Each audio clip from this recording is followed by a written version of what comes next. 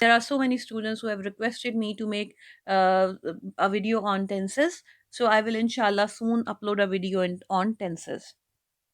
The few clothes she bought are not enough.